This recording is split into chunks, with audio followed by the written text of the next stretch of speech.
Just want to review what we learned on Daf Pei Gimel Amud Beis. Today's Daf is Daf Pei Dalet. Yeah, I'll start off with a little bits. There was this son-in-law that his father-in-law asked him how he's going to make a living. So he said, "I'm not going to take a dime from anybody. I'm going to live on a moifis. Moifis is like a miracle, right? Mem vov pei sof. So the father-in-law says, "What's a moifis?" He says, "I'm going to live on Medicaid, welfare, food stamps, and Section 8." So that's what he said. So in a similar vein here, I'm just saying over here that the Mishnah says if a woman makes this comment, she makes this neder, she'eni ne'ene lebrius, I'm never benefiting from any human. So the Mishnah says a fabulous thing, eini yochel lahafir. He cannot make for that neder. Why? That's just the unbelievable pain. She can't benefit from anybody. And then the Mishnah says, she could get the Jewish welfare, which is leket shikam. That's the food stuff that matnas aniyim that happens in the fields of a Jew. He has to give a gift to the poor. So what does this mean? What does the Mishnah mean? Why can't he be mefer? So there's two basic turutzim. Rava says, La'olam, when she made a neder, she's not benefiting from anybody. She included the husband. She's not taking a dime from her husband nor anybody else. Then why, if this is a neder that will cause an intense amount of pain, why can't he nullify the neder? Ma'atam comment. The Mishnah is explaining why can't he? Ma'atam because she could always get public welfare. If she could get public welfare, she's not at a loss. She'll always find some food around to sustain her. That's Rava's opinion. Rav Nachman says no. If she's just relying on the public welfare, I think Steve pointed this out yesterday. That how often, maybe there'll be times that there is no leket shikopeya around where she lives, so she's in immense stress. Why can't the husband make for the neder? The answer is because he's not included in the neder. When she said, "I'm not benefiting from anybody," she meant not including the husband. That the husband will supply all her provisions. When she makes a neder, her husband is not included in that neder to benefit. And so then what does the Mishnah say? The big question is, if the husband is supplying her with provisions, then how could she get on to public welfare? That's cheating. If your husband supplies for you, then you're not poor. So we're talking about, yes, she's getting from her husband, but when the Mishnah is saying this garsha, if she gets a divorce, that means the husband now is b'chlal briyos. He is included in the neder. So the neder takes effect on him because he's not a husband anymore. So he switched sides. So therefore, it's then how is she going to survive herself? She'll have a survival by getting public welfare. So the basic machlokes is when a woman says, "I am not benefiting from anybody," does she mean to include her husband, or does she not include her husband? Rav Rava says she does include the husband. Rav Nachman says she does not include the husband. So now we go to Pei Dalet Amud Aleph. And very simple, one kasha. Eisvei Rava Rav Nachman. Rava asked the question to Rav Nachman. Ubal la b'chal briyosu, is a husband not included when she makes a neder and she to benefit from anybody? The husband is not included in that neder. Is that true? But Tanan, we learned in the Mishnah, Netula ani min haYehudim. The Mishnah says later on, the Mishnah says earlier, actually, if a woman says, Netula ani min Yehudim, I am removed from Jews. I guess she hates Jews. So it seems that she's saying that I am removed from any Jew, and her husband's a Jew, right? So the understanding of the Gemara is that what she meant to say is that she's not benefiting from any Jew, including her husband. So the Mishnah says, Yofer Chalkoi, he can nullify, the husband has a right to nullify the part of the neder that affects him, and should say that, look, honey, you can benefit from me. And she should serve him, and he can serve her. It's fine. But for the rest of the Jewish population, she will always remain with that neder. So two things you see, important question over here. First of all, you see that when she says, I don't want to benefit from anybody, it means to include her husband as well, because it says yofer. He has to nullify the part of the neder that includes him. So we see that the husband is included in the neder. And furthermore, this is a very funny thing. If the husband is included in the neder, then why can't he nullify the entire neder? This is a neder, which is effectively intense pain, which is called nidre inui nefesh. You're causing intense pain on yourself, and therefore the husband has a right to nullify it not only for himself, for everybody. As opposed to a neder that causes marital strife, he can only nullify that as it affects him, but he can't nullify it as if it affects other people. But if you're telling me that if a woman has no source of income, just, let's say she just has welfare, right? And that's not enough. That's called ini nefesh. So then why can't he mefer the whole thing? The amret bal la b'chlal briyesu. If you want to say that the husband is not included in the neder, right? But over here, we're seeing he is included in the neder. Normally she's not, but in this case, somehow, Netula ani min haYehudim somehow includes him in the neder. You see, when he says, I'm not going to have hana from briyos, okay, you can say it doesn't include a husband. But here, it's clearly including the husband. And she's also to benefit from everyone. So therefore, what should be the halacha of this neder? Nidre ine nefesh. It should be considered like a nidre ine nefesh, and therefore intense pain. The yafa and he could yafa la. That's a wrong punctuation. The yafa la, and he should be able to nullify the neder not only for himself, but for other people as well. So that's a kasha against Rav Nachman. So how do you explain this Mishnah that somehow netula ani min haYehudim includes the husband? How come when he says I'm not benefiting from brias, it does not include the husband? Hence, that's why in our Mishnah he says if it did include the husband, it would nidre inui nefesh. So that's the question of the Gemara. Answers the Gemara, we learned wrong pshat in what this means. Netula ani min haYehudim. She's saying with this neder, I'm finally usher to every Jew. What does she mean? There's a thing that she's already usher to every Jew. She's talking about having relations, not marital, but intercourse with any Jew, right? So as a married woman, she's already cannot have relations with anybody. So when she said Netula ani min haYehudim, she included her husband. So it's not a neder that's saying that she's not benefiting and not going to eat from any Jew. It's limited to marital relations. And she's basically saying, now, through this neder, I was till now permitted to have relations with my husband. Now, with this neder, I'm now usher on every Jew. Every Jew I'm usher because it's ish. And now, with this neder, I'm also usher on my husband. So basically, what the Gemara is saying is that this neder is not an inu nefesh type of neder. It's a devarim shebeino lebeino type of neder. It's a marital strife type of neder, because she could survive without doing relations, but it causes marital strife, and that's why the shot of the Mishnah is yofer chelkoi. He can make for his part, but not the part that relates to other Jews. So she gets divorced from him, or he dies, she will never be able to have marital relations with anybody, and that's what the Mishnah Gemara answers. Sha'ani hacha, over here it is obvious. The muchacha milsa, the words prove what she was up until now permitted. That's particularly what she's prohibiting herself, and she's prohibiting herself on something that she was permitted with her husband up until the neder, and that is marital relations.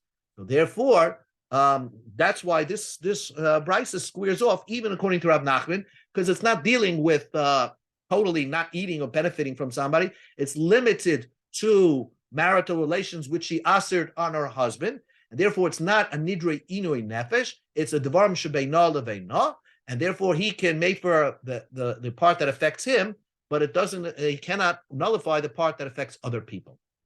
Okay, that is the end of the Mishnah. So basically, if you're going to remember this sugya, you have to ask yourself: if a woman assered every food, every avenue of sustenance on her, she assered everything on her. She has no source of income.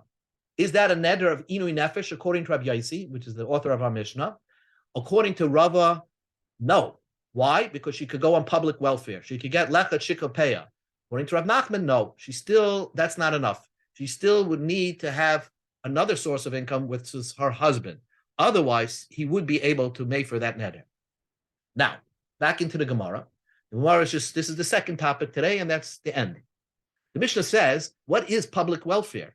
What is public welfare? She could walk into somebody's field and take leket shikha opeya, right? She can take leket shikha opeya. Guy cuts his field, harvests his field. If he drops 2 stalks, or if he forgets 1 or 2 bundles, or the Torah says that when he cuts down all the wheat, let's say, he has to leave over a little piece in the corner where he doesn't cut and leave that for the poor people. That's called leket shikha upeya. So that's called public welfare. So the Gemara says, it doesn't say in our Mishnah, uba meiser ani, that she can get meiser ani. The 10% during year number 3 and year number 6, the people, when they're giving off, let's say 10% that they give off to the Levi, the second 10% they're supposed to give to poor people. That's not public welfare. Why is that not public welfare? Because the owner who's giving off the meiser rishon, just like he can decide which Levi he's going to give it to. Let's say he has 10% he has to give to a Levi. So he can decide which Levi he's going to give it to. That's called toivas hana.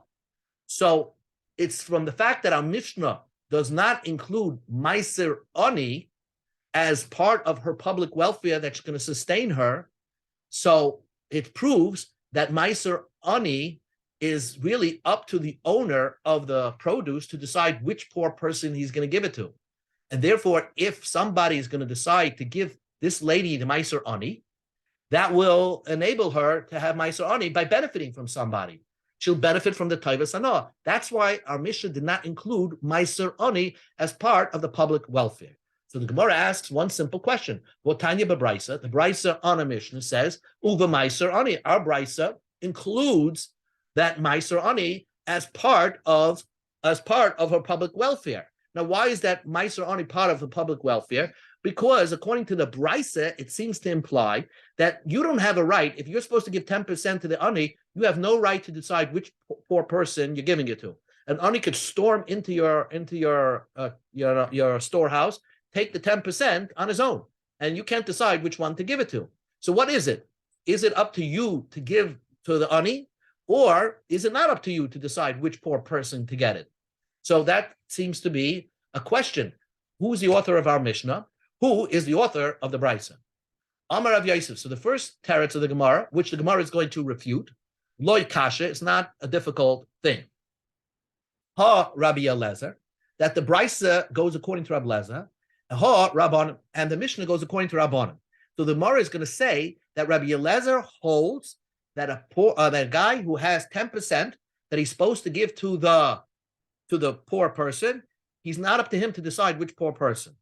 And Rabbanan hold, no, it is up to him to decide which poor person. That's why our Mishnah goes according to Rabbanan, and it did not include meiser ani in that list. Now, where do you see that they had this machlokes? The Tanan, we learned in the Mishnah. Now, there is a halacha. When you buy, we encountered this before, when you buy produce from Amaretz, okay, forget about Truma for a moment. What about meiser? We can assume that some of the Amaratzim did not, most of them gave off the proper tithes, but maybe they didn't. So the halacha is that when you buy from an Amaret, you go through the formalities of separating 10%, because you could assume that maybe even if the Amaret says it's kosher, remember, you have to go through the formality of separating 10% to the Levi, but you don't have to give it to the Levi, because perhaps the Amarets who sold it to you actually did give 10% to the Levi. So you don't have to double dip, and the Levi can't prove that's not true. So therefore, you go through the formality of calling it Meiser Rishon, and you don't give it. I point out to you that you have to have this in your head, that if you have a bunch of fruit, let's say a basket of fruit, if you don't give off the Meiser Rishon to the Levi, right? Let's say you didn't give off Meiser Rishon to the Levi, that fruit is treif. You can't eat it. So therefore, it's so important to give off Meiser Rishon.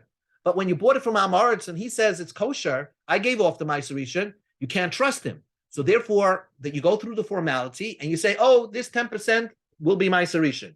But you don't have to give it to the Levi. So that's by Meiser Rishon. What about Meiser Ani? Rabbi Lezer says, Ein Adam Tzarech Likro Shem Al Meiser Ani Shel Demai. Rabbi Lezer says that if you buy Demai, you don't have to even go through the formality of separating 10% and saying this is for poor people, Meiser Ani.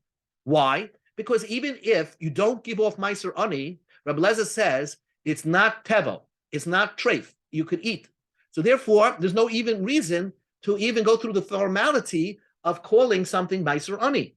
That's what Rabbi Lezer's opinion is. So he has a very interesting opinion that as long as you don't give off Trumas and Meiser Rishon, then it's treif. You can't eat the produce. But if you gave off Truma and Meiser Rishon and you didn't give off Meiser Ani, you could eat it. And therefore, if you buy it from Amaretz, there's no point of going through the formality of calling it Meiser Ani because you're not going to give it to the Ani anyway. That's the opinion of Rabbi Lezer. We go to Pei Dalet on the base. Chachamim say, you do have to go through the formality, and therefore you don't have to mafresh it. You don't have to give it to the Ani, but you do have to go to the formality. Because Rabbanan holds what?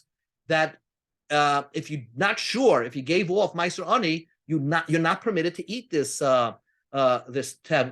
fruits because we assume it's treif. It's not, you can't eat it.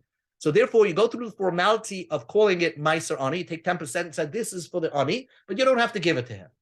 So the Chachamim have a very strict opinion when it comes to Meiser Ani, that if you didn't give off Meiser Ani, it actually would prohibit you from eating from the fruits. So my love, the Gemara says, Laman the Amas Sveika Toivel, according to the Chachamim, that if you don't know you took off Trumas, you don't know if you took off Meiser Ani, Toivel, that means that this fruits, Toivel is another name, is prohibited on you. And therefore, if they hold that, Kesava Islay Toivas Anah, then they would hold that the owner has the one to select which poor person he's giving it to. Because, as the Ran explains, the pasuk says that if you don't give off trumas and maestris, if you personally don't decide who you're giving it to, then it becomes tevel. You can't eat it. So therefore, if you're saying that if you don't give off meiser ani, it becomes tevel, that must mean you have a right to decide which ani you're giving it to. And therefore, the Chachamim is beautiful. Our Mishnah, the Kavan, the Islay Toivasana, since the owner has the right to decide which poor person to give it to, Loi Mahanya, the woman, cannot go get Meiser Ani, because Meiser Ani is as if she's benefiting from the kindness of the person that's deciding to give her the Meiser Ani as opposed to somebody else.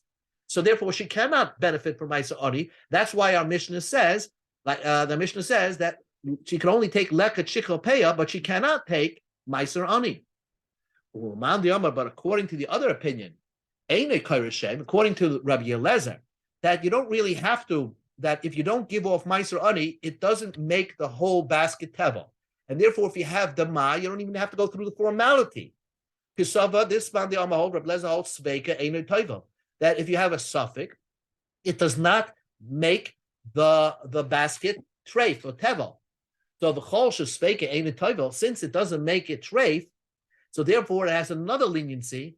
Less lay teivas. It's not up to the owner to decide which poor person he's giving it to, and therefore v'shari lay lis hanuye. Then it would be permitted for her to benefit from. So basically, the Gemara just said that the author of the Brisa is Rabbi Eliezer, because Rabbi Eliezer holds distinctly that the toivas hana, that there is no such a thing of a guy deciding which ani he's giving his meiser ani to. And therefore, it's not up to the guy, so she's not benefiting from the person, so therefore she is permitted to take meiser ani. So we have an author for our Mishnah and our Brisa. The Gemara says, no, Amalei Abaya says no. The Kuli Alma, everybody will hold Sveikoi Toivel. Everybody could hold that the suffix would answer the fruits. In other words, even if you're in doubt that Meiser Ani was given, or you for sure know that Meiser Ani was not given, you cannot eat the fruits. And therefore, Rabbana makes sense. That's why you should go through the formality and by the Mai and separate Meiser Ani. Now, and therefore, according to that opinion, if everybody holds Sveikoi Toivo, everybody should hold, it's up to the owner to decide which poor person to give it to. So then why did Rabbi Lezer say that we don't even have to go through the formality?